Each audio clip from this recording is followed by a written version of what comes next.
Ici Radio ECAM, bonjour à tous et bienvenue pour notre nouvelle émission. Aujourd'hui, dans ce podcast, nous avons choisi de mettre à l'honneur des projets ECAMiens qui se sont passés sur le campus récemment.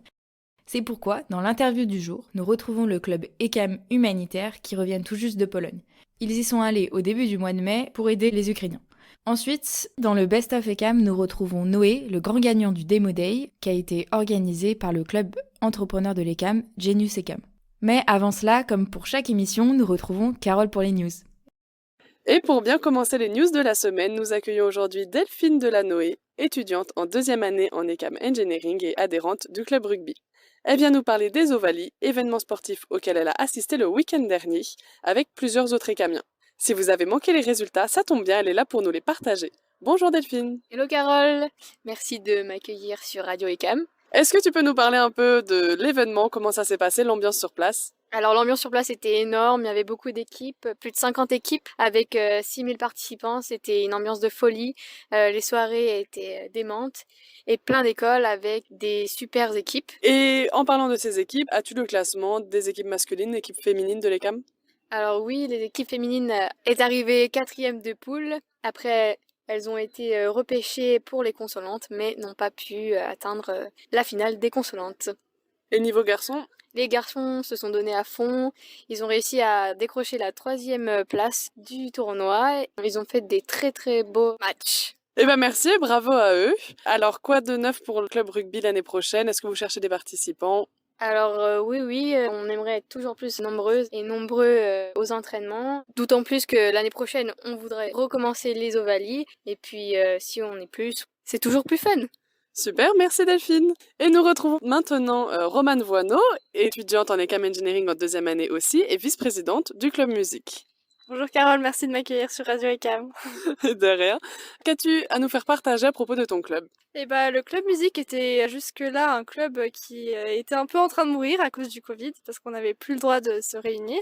Mais là, cette année, on est vraiment tous motivés. On fait des répétitions chaque semaine dans le club musique en haut du campus. Et samedi dernier, on a joué à la graduation des engineering, la promo 2021, qui donc finit son année l'année dernière. On a eu des super bons retours. On a été aussi demandé pour la graduation d'art et métier. Donc on est super content de cet événement-là. Et puis on a plein de nouveaux projets en vue. On compte faire les Gardens à l'ECAM l'année prochaine, ou même en fin d'année si on y arrive. Et peut-être jouer dans des bars jazz qu'on trouve sur Lyon. Mais en tout cas, si ça vous tente, n'hésitez pas à nous rejoindre pour l'année prochaine. Et on sera toujours content de vous accueillir. Et merci Romane, vous l'aurez compris. Venez rejoindre le club rugby ou bien le club musique. Merci Carole et on se retrouve pour le Best of ECAM. Aujourd'hui, dans le Best of ECAM, nous accueillons Nicolas Ginet et Noé Dupuis qui viennent nous parler du Demo Day qui a eu lieu le jeudi 12 mai à l'amphithéâtre de l'ECAM. Donc je le rappelle rapidement, le Demo Day, c'est un événement où il y a eu 9 porteurs de projets qui se sont affrontés dans un concours de pitch. Donc Nicolas, est-ce que tu peux nous dire comment ça s'est passé ? Est-ce que ça a été au niveau de vos attentes ? On est super contents et puis c'est un sentiment qui est partagé. Alors, on était plus de 130 personnes à être présentes et les retours qu'on a eus étaient super positifs, que ce soit de la part des professeurs, des étudiants ou même des entreprises qui étaient présentes.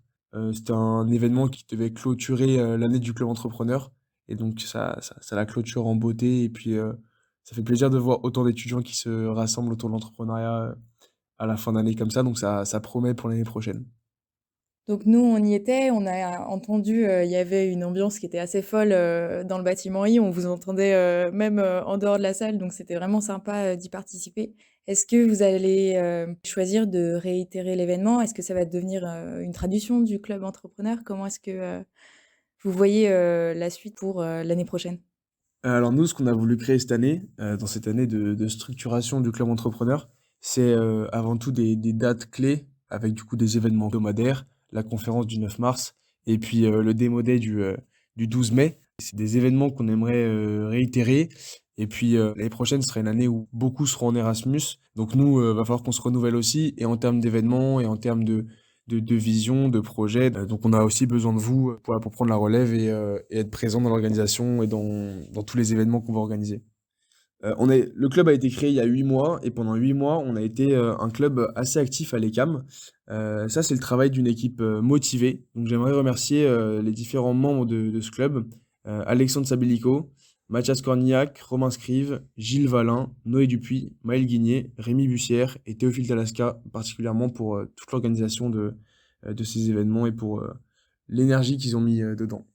Et justement, nous retrouvons Noé qui vient nous parler de son projet qui a gagné le prix du jury. Salut Noé. Salut, merci. Est-ce que tu pourrais nous expliquer rapidement le concept de ton projet, s'il te plaît? Alors oui, pas de souci. Donc tout d'abord, je pense que pour bien comprendre notre projet, il est important d'expliquer le constat dont on est parti. Aujourd'hui, une grande partie de l'espace des soutes d'avions de transport de passagers est inexploité et le trafic d'avions cargo qui transportent des marchandises pollue énormément. Donc en quelques mots, notre projet Fill and Fly, c'est un service destiné aux entreprises qui souhaitent transporter leurs marchandises par avion, qui leur permet de transporter leurs marchandises dans l'espace inoccupé des soutes d'avions de transport de passagers. Voilà pour faire court. Et du coup, qu'est-ce que tu as gagné au Demo Day?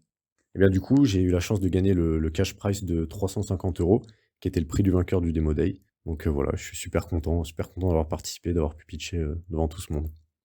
Et qu'est-ce que tu comptes faire de ces 350 €?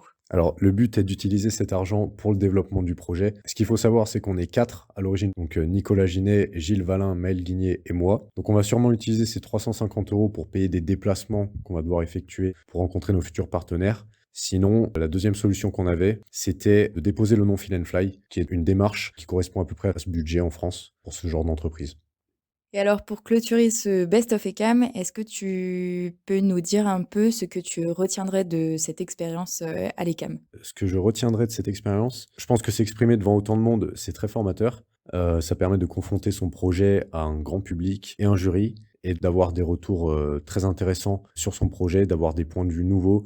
Ça fait très plaisir de voir autant de monde qui s'intéresse à son projet sur lequel on travaille. Donc voilà, super événement et super expérience. Bah super tout ça, merci à vous deux. N'hésitez pas à aller les suivre sur Instagram, donc c'est le club entrepreneur de l'ECAM. Leur compte Instagram c'est genius.ecamlasalle, donc allez les soutenir et je suis sûre qu'on vous reverra bientôt pour d'autres événements à la rentrée prochainement. Merci Pauline, et maintenant on passe au portrait de la semaine. Aujourd'hui, pour l'interview du jour, on est super content de recevoir ECAM Humanitaire qui viennent tout juste de rentrer de Pologne. Et je vous laisse vous présenter. Déjà, merci de nous inviter pour pouvoir parler de notre projet. Moi, je m'appelle Ulysse Jacquemou, je suis en Arts et Métiers 3. Bonjour, moi c'est Claire Homerin et comme tous les autres, je suis en ECAM 3, Arts et Métiers. Moi c'est Jean-Michel. Et moi c'est Nello Bertomorellini. Merci beaucoup à vous d'être ici aujourd'hui. Est-ce que vous pourriez nous expliquer brièvement dans les grandes lignes, parce qu'on va approfondir un peu plus le sujet forcément, ce qu'est votre projet et un peu l'aventure dans laquelle vous vous êtes lancé? Alors du coup, ce projet, il est né un peu de l'inaction qu'il y avait sur le campus et de ce qui se passait un peu en France. On était tous les quatre posés dans nos canapés et on regardait un peu la télé, on s'est dit que ça serait quand même pas mal de monter un projet humanitaire, ou en tout cas qui pourrait venir aux autres, surtout que nous étudiants, on a pas forcément de l'argent, mais on a du temps et de l'énergie à consacrer à ceux qui en ont besoin. Donc c'est un peu parti de ce fait-là. Après, on s'est un peu tous rassemblés entre nous, sachant qu'on était déjà bien amis avant. Ça a un peu lancé le projet sur une base d'amitié et au niveau de la création du groupe. Ouais, c'était surtout ça. Ok. Et après, vous, je sais pas comment si vous voulez expliquer comment vous l'avez ressenti surtout face à l'inaction. Du coup, c'est vraiment parti en fait de votre canapé devant la télé. Ouais, en vrai, je pense que c'est plutôt Ulysse qui a eu la première idée. Il nous a tous appelés parce que on a un groupe de potes et du coup on s'est tous, ça nous a tous chauffé quoi. Et après on s'est aussi dit que l'ECAM et le réseau La Salle, s'il y avait vraiment quelque chose à faire vu qu'il y a pas mal de monde, il y avait moyen de rassembler plein de choses intéressantes avec le réseau en fait de l'école. Oui, j'allais justement en venir. Du coup, vous êtes plus tourné vers l'ECAM, c'est ça? À qui est-ce que vous êtes adressé? Comment ça s'est passé au niveau directement de la mise en place ici à l'école? Donc notre premier réflexe a été d'en parler à monsieur Joël Palu, du coup qui est en charge justement du réseau ECAM La Salle. Et donc lui, il a pu nous donner les contacts des autres écoles du réseau La Salle. Et donc c'est là qu'on a pu trouver des gens qui ont été complètement motivés sur notre projet et qui nous ont accueillis. Du coup, il y a des écoles en Pologne, La Salle, c'est ça ou pas? Oui. Ouais. En fait, moi, c'est quelque chose, pour ma part, dont je me rendais pas vraiment compte avant. Le réseau La Salle, il est vraiment super puissant et hyper grand. Et en fait, quand on a commencé à regarder, on s'est rendu compte qu'il y en avait vraiment beaucoup. Donc, finalement, c'était pas si difficile que ça à trouver. Et donc, ça s'est fait très facilement. Ouais, du coup, c'est ça, votre projet, vous, c'était d'aller en Pologne et pas juste en Ukraine. Nous, forcément, ouais. notre projet, c'était pas d'aller en Ukraine, c'était surtout d'aller à la frontière et d'aller à un endroit où on pourrait être le plus utile possible et on pourrait amener une réelle plus-value grâce à notre convoi humanitaire. On en a aussi parlé à la responsable du campus, Madame Lydie Bouillet, qui nous a aussi accompagnés dans ce projet. Donc on la remercie, elle comme Monsieur Palu, qui nous ont bien drivé, qui nous ont aidés tout au long du projet, ce qui nous facilite aussi un peu la tâche. Et du coup, comment est-ce que vous avez mis en place concrètement votre projet, financièrement aussi? On vous a vu faire des collectes à l'ECAM, il y a eu aussi la tombola au bar. J'ai vu que vous avez fait des collectes à Auchan, si je me trompe pas. Ouais, c'est ça. Bah en fait, déjà on a eu de la chance. On voudrait aussi remercier le CVEC, sans qui ce projet il aurait été complètement impossible. On est arrivé la veille des inscriptions pour rendre notre projet, donc on l'a fait un peu à la hâte. Bon, on l'a rendu dans les temps et c'est super bien passé. Donc c'est grâce à eux qu'on a eu une grosse dotation pour pouvoir partir. Du coup, je rappelle rapidement, la CVEC, c'est un appel à projet qui vient du Crous, qui permet de financer des projets. Ouais, tout à fait. Et après, on a organisé une tombola, donc un peu avec les commerçants de Lyon qui nous ont laissé 2-3 lots qu'on puisse les donner au bar.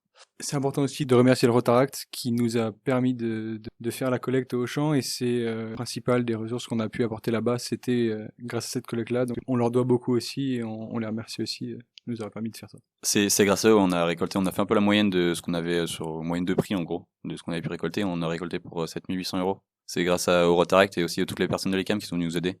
Donc Guillaume, Jules, bon ils se reconnaîtront, mais en tout cas merci à eux d'avoir participé. En termes de quantité, ce que les gens de l'ECAM ont apporté, ça représentait quoi à peu près? Est-ce que ça a été En termes de pourcentage? Ouais, est-ce que ça a été à la hauteur de vos attentes? Oui et non.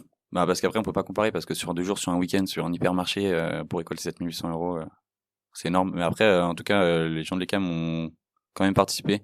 Je pense qu'on est à 10%, un bon 10%. Et après nous on pensait pas ce qui est déjà autant. C'est sûr que c'est négligeable comparé à ce qu'on aurait pu récolter en hypermarché, mais en tout cas nous ça fait plaisir que les gens se mobilisent et que ils tiennent un peu ce projet aussi dans leur cœur. Et du coup, pour vous, qu'est-ce qui a été le plus dur à organiser au niveau de la mise en place du trajet, du projet? Je pense que ça a été de contacter des associations sur place parce que on a eu plusieurs contacts, la Croix-Rouge notamment, d'autres écoles lassaliennes. Souvent, on a eu du mal en contact avec eux, soit du mal à avoir des réponses, soit ils n'avaient pas forcément besoin de nous. Donc, on cherchait le meilleur moyen pour aider. Et je pense que c'est ce qui a été le plus compliqué à mettre en place, de réussir à faire quelque chose qui nous convenait, en même temps pouvoir aider du mieux possible les gens sur place. Et au niveau chronologique, vous avez mis combien de temps pour partir en fait? Le projet, on a eu l'idée il y a à peu près 2 mois. C'est clairement un projet qui est venu en réponse à ce qui se passait dans l'actualité, donc tout allait très vite. Il a fallu réussir à collecter tout ce qu'on pouvait prendre, avoir tous les contacts, tout organiser. Ce qui a compté dans ce projet, c'est la rapidité de mise en place. On prend conscience du fait que c'est à cause de la guerre et que c'est aux portes de l'Europe que ça touche tout le monde. On a réussi à monter ce projet en si peu de temps. Et ouais, je pense que c'est un contexte bien particulier qui nous a permis de réussir à finaliser ce projet. Après, sur place, comment est-ce que vous avez ressenti l'expérience? Est-ce que il y avait une ambiance, un contexte qui était vraiment particulier dans les écoles? Est-ce qu'on sentait que c'était la guerre juste à côté? Comment est-ce que vous avez vécu l'expérience? Moi, pour ma part, j'ai trouvé que la Pologne, je les ai trouvés assez investis dans le conflit en Ukraine. On n'était pas du tout finalement du coup sur une ville à la frontière ukrainienne et pourtant on voyait dans les rues, à l'école, on voyait qu'il y avait un certain investissement pour l'Ukraine, une certaine mobilisation. Ouais. Moi, j'ai ressenti que le pays se sentait quand même vachement concerné par ce qui se passait à côté de chez eux. Tous les pays qui étaient de toute façon limitrophes à l'Ukraine, donc même quand on a traversé l'Allemagne sur la route, on a quand même remarqué beaucoup de transports de troupes armées et on a quand même pris conscience du fait que ça se passait vraiment pas loin. Donc il y a quand même une atmosphère pesante et on était conscient de ça avant de partir. Mais du coup on l'a vraiment vu sur place et on s'est rendu compte du fait qu'il y avait quand même de gros problèmes et de gros enjeux à régler là sur place. Du coup, ils devaient être contents de vous voir arriver tous sûr. les quatre dans vos camions. Ouais, c'est sûr. On est arrivés un peu tous les quatre comme des fleurs, mais non, c'était content. En tout cas, ça nous fait plaisir et ils nous ont remerciés chaleureusement. Et du coup, est-ce que vous pouvez nous parler un peu plus de la ville? Donc vous étiez dans une ville en Pologne. Je me permettrai pas de prononcer le nom. Qui prononce le nom? La ville s'appelait Gdansk. D'accord. Et ça s'écrit Gdansk, c'est ça? C'est ça. Vous étiez à l'école Saint-Jean de La Salle, qui est donc une école primaire de 6 à 15 ans. Pour vous, qu'est-ce que vous diriez de cette expérience en tant que personne? Qu'est-ce que ça a changé pour vous? Est-ce que ça vous a amené vers des projets futurs, des nouvelles idées, d'autres envies? Moi, je pense que ce projet nous a vachement apporté sur tout ce qui est réactivité, parce que vu que ça s'est un peu monté dans l'urgence, c'était vraiment la qualité principale à avoir. Et au-delà de ça, alors pour ma part, moi, ça m'a vachement motivé à continuer sur des projets comme ça. Peut-être pas forcément pour des pays qui sont dans l'urgence, mais de l'humanitaire de manière générale. Et je pense que c'est un truc qu'il faut continuer à l'ECAM. C'est des bonnes vibes et c'est cool. Bah surtout en tant que ECAM 3 et futur ECAM 4, nous l'année prochaine on part 6 mois. Du coup, on aimerait continuer à s'investir dans ce projet. Mais surtout, ce qu'on recherche, c'est de futurs ECAM 3, du coup, donc qui sont prépa au Lazariste ou un peu ailleurs et qui nous écoutent, de se manifester et de nous envoyer un message pour se monter un bureau pour un projet futur qui monterait sur l'année, sachant qu'il y a déjà des financements dans les caisses de ECAM humanitaire, qui reste encore au moins la moitié du budget qui nous a été alloué. Donc ça peut faire déjà une bonne base solide et s'ils ont l'envie, ça nous ferait super plaisir qu'il y ait d'autres gens qui joignent à nous. Voilà, donc si vous avez des projets, n'hésitez pas, ils vous accueilleront à bras ouverts. À bras ouverts. Est-ce que c'était pour vous la première fois que vous participiez à une activité humanitaire? Alors moi, oui. Je sais que Claire, non. Je pense que tu peux nous en parler un peu plus. Oui, moi je fais partie du mouvement des Scouts et Guides de France, donc j'ai déjà réalisé un projet compagnon au Cambodge, donc je pense qu'il y en a les CAM qui connaissent le fonctionnement des Scouts et Guides de France. Donc en gros voilà, c'était un projet de 1 mois, on appelle ça un projet de solidarité. Et à la différence du coup de ce projet en Ukraine, c'était pas du tout quelque chose qui s'est monté dans l'urgence, c'était plutôt une association qui est sur place, qui est stable, qui marche depuis plusieurs années. Donc c'était pas exactement le même type d'humanitaire et je trouve que c'était intéressant justement de voir les deux. Donc c'est pour ça que maintenant j'encourage ECAM Humanitaire à faire des projets plus différents de ce qu'on a fait. Voilà, des projets sur le long terme. Ok. Du coup, je pense pour Nello et moi, c'était la première fois. Moi, ça m'a aussi vachement motivé à continuer à faire des projets pour les années futures et tout. Tous les 4, on va continuer à s'investir dans le club. Après, ouais, comme disait Ulysse, ce serait cool que le club grandisse, qu'il y ait du monde qui s'intéresse et tout. Sachant que ceux qui rejoignent le projet valident d'entrée de jeu le module engagement et responsabilité. Donc c'est 25 heures en moins à faire si vous êtes des feignasses un peu. C'est sûr que c'est toujours intéressant. Je pense qu'on peut peut-être terminer cette interview en vous demandant tous en une expression ou un mot ce que vous retiendrez vraiment de ce voyage. Pour ma part, moi je dirais enrichissant, parce que je pense avoir appris sur moi, sur les autres, comment appréhender un projet, comment le monter, s'investir dedans, et j'ai rendu service. Le tout fait que ça m'a beaucoup apporté. Ce que je trouve vraiment génial dans les projets humanitaires, c'est que c'est quelque chose, du coup là dans le cadre de l'ECAM, c'est quelque chose qu'on réalise à l'ECAM qui va nous pousser à aller en dehors de notre zone de confort. C'est en fait on s'est tous dit qu'on avait appris plein de choses pendant ce projet et c'est trop cool d'apprendre des choses qui sont tout aussi enrichissantes pour notre vie personnelle et professionnelle pour l'avenir et qui sortent du cadre des cours. Et je pense qu'on en a tous un petit peu besoin. Alors il y a tous les clubs de l'ECAM qui existent pour ça. Et l'avantage dans l'humanitaire, c'est qu'on part. Et du coup, c'est encore plus enrichissant, quoi. Et puis en plus, on se sent utile. Donc moi, j'encourage vraiment les ECAMiens à nous suivre un peu là-dessus. Moi, je pense que je retiendrai le mot solidarité parce qu'il nous a accompagnés tout au long du projet. D'abord, ça a été la base de notre projet, de venir en aide aux Ukrainiens et d'aller jusqu'en Pologne pour les aider. Et puis une solidarité sur le campus. On a vraiment senti qu'en se mobilisant, nous, on pouvait mobiliser beaucoup d'élèves de l'ECAM et créer vraiment quelque chose de fort. Donc c'est vraiment un mot important et un mot qui nous a accompagnés tout au long de notre projet, je pense. Moi, je pense que c'est vraiment le mot apprentissage, parce que on a vraiment appris, je pense tous, plein de choses, pas forcément en lien avec l'humanitaire ou tout ça, mais juste à organiser un projet. On a dû créer un club, tout simplement. Il y avait de la paperasse à faire. Sur le plan humain, par exemple, quand on a fait la collecte, on a appris sur plein d'aspects différents. Et c'est aussi quelque chose que je voulais rajouter, c'est que là, c'était notre premier projet, donc clairement, il y a encore plein de choses qu'on aurait probablement pu faire d'une meilleure manière. Tout ça, c'est de l'expérience qu'on prend pour la suite et voilà quoi. Ouais, bien pour sûr. les projets futurs. Merci beaucoup à tous les 4 et aussi merci pour votre projet parce que je pense qu'il a été très apprécié sur le campus et nous aussi en tant qu'étudiants à suivre votre aventure. Merci à vous de nous avoir invités. Ça nous a fait grandement plaisir de venir. Et donc je rappelle votre Instagram, c'est ecam-humanitaire. N'hésitez pas à les soutenir et surtout à vous engager si vous avez des projets ou même juste envie de vous investir. Et à la prochaine. Merci, à la prochaine. Et pour clôturer cette émission, c'est au tour d'Alex Goupy, plus connu sous le nom d'Alex Skipper, étudiant en 4e année en ECAM Engineering, de nous partager ses talents. Passionné par la production musicale, il s'est lancé il y a maintenant 2 ans et propose de la chill et deep house. Il approche les 700 000 écoutes mensuelles sur Spotify, alors n'hésitez pas à aller l'écouter pour encore plus d'encouragement. Voici Won't Wait d'Alex Skipper sur Radio ICAM.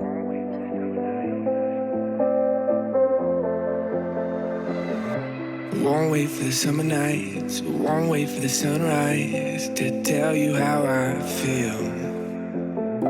Won't wait for the summer nights, won't wait for the sunrise. No, I need you to hear.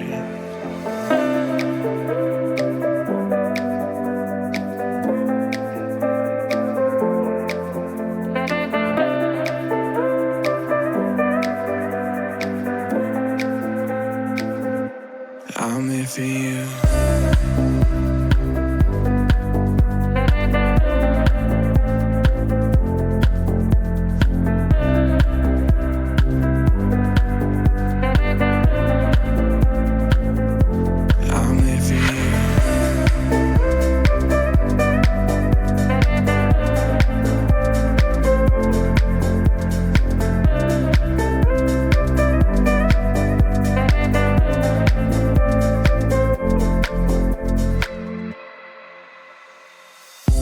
Won't wait for the summer nights, won't wait for the sunrise to tell you how I feel.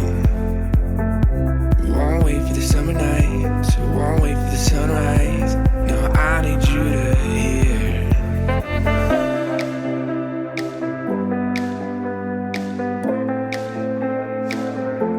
No, I need you to hear.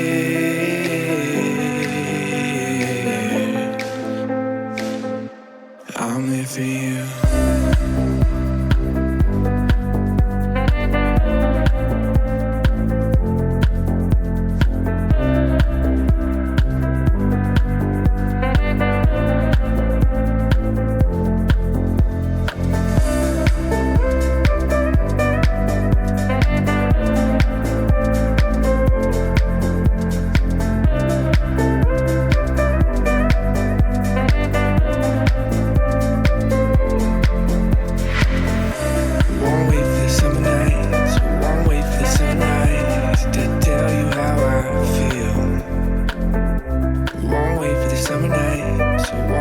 Sunrise, no, I need you to hear. I'm here for you.